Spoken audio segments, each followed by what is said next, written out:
Hey guys, this is Anthony Morganti from anthonymorganti.com, and this is episode 154 of Photo Critiques. And in this episode, I'm pleased to critique the work of Amy Lee. And Amy sent me in some real compelling shots. Now, this dandelion, this is a pretty cool shot. Remember previous critique I mentioned we normally don't want to photograph weeds because people have a preconceived notion in their head that weeds are ugly. So, you don't photograph weeds. Except, I said, these kind of powder puff things of the dandelions, these are really kind of cool to photograph. And you'll see in the springtime, if you look at Flickr and 500px and all those places, you'll see just a zillion of these photographs. Everyone photographs them. And this is a real nice composition. I like what you did here. You have the powder puff off to the side. It's not right in the middle. And these, looks like the wind's probably blowing this way, so the little seeds are going to the right, which is really nice. The only thing I could suggest, it's not super tightly focused, although you did a really nice job, and it's really hard to tell because when I got Amy's pictures, they were very small, and I had to blow them up so we could see them. And also, there's no camera information here, so I don't know what lenses and focal length and stuff like that. Although she did tell me in the email that this was the standard lens, but I don't know what focal length she used on this. But anyways, what I could suggest is the focus, is good. Maybe tighten up that focus a little bit though. But when you get a shot like this and you have this bright part here that's the subject that you want people to look at and the background is relatively dark, take exposure down just a little. If you just bring exposure down a little, you'll see it's going to bring out some detail in your subject that is so white. And these little seeds become a little more dominant in the shot. Watch, there's before, there's after. See, it's a real subtle change. So if you look through in here, see what I mean? And then these, you look at these guys here. Just a little subtle change, but I think it really enhances the shot. This is a nice composition. I like how you have this dead tree going out as the kind of leading line, leading you through the lake and the valley. Really nicely done. Couple things. It's a little dark. You might want to consider bringing up the shadows a little bit. Now, hopefully you shoot in RAW, and if you shoot in RAW, you get a lot more information in here. Also, this tree coming in here isn't adding anything to the scene. If anything, it's a little distracting. It's taking our eyes away from looking at this guy.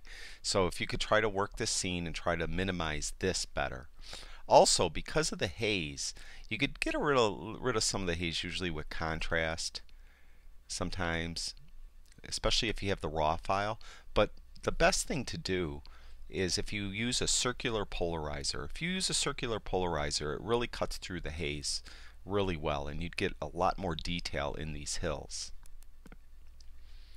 This is a nice exposure. I don't know what your settings were. As I mentioned before, I don't have any camera or the exposure information in the raw or in the files I got. I mean the JPEGs.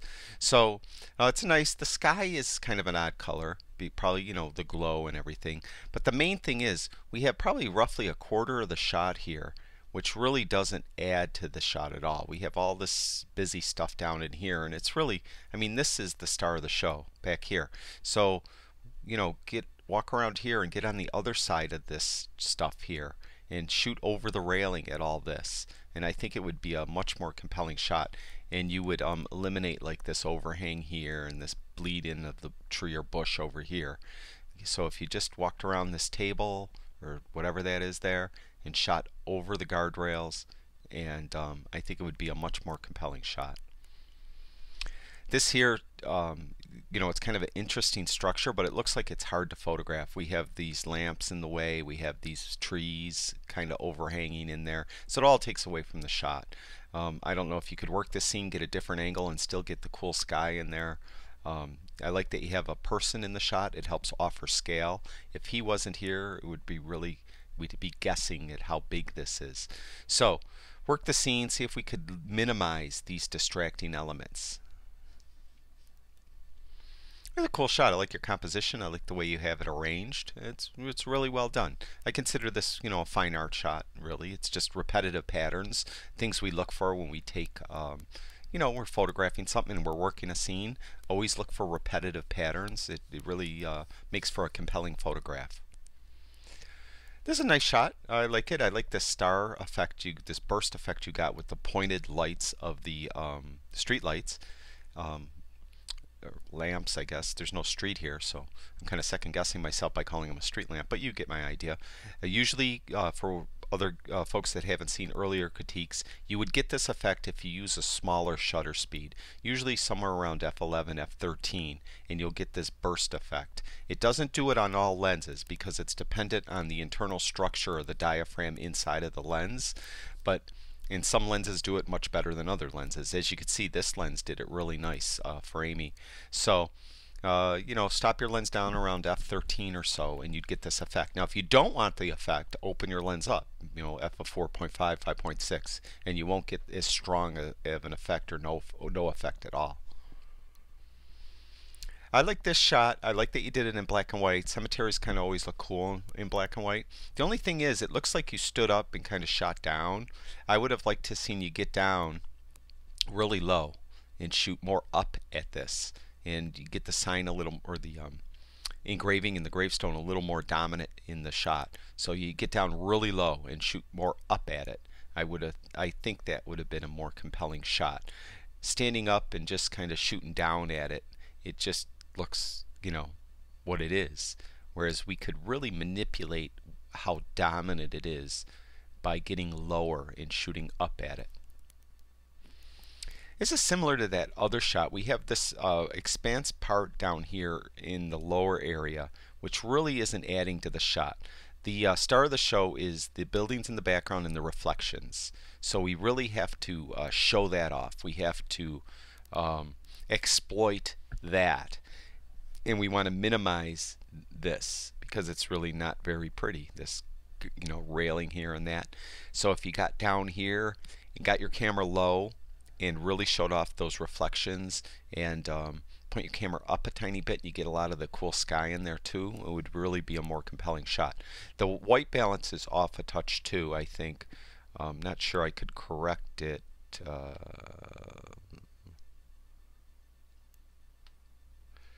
Yeah, it made it a lot cooler, but you could, play around with it and see if you could get a better white balance than even that. But the white balance as before, I don't think was quite right.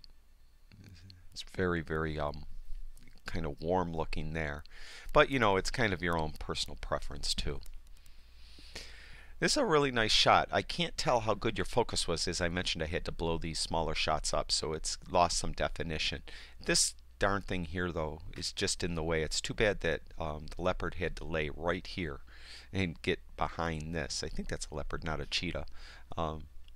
But it's a nice exposure. You did a nice job. But it's just too bad this thing is right there.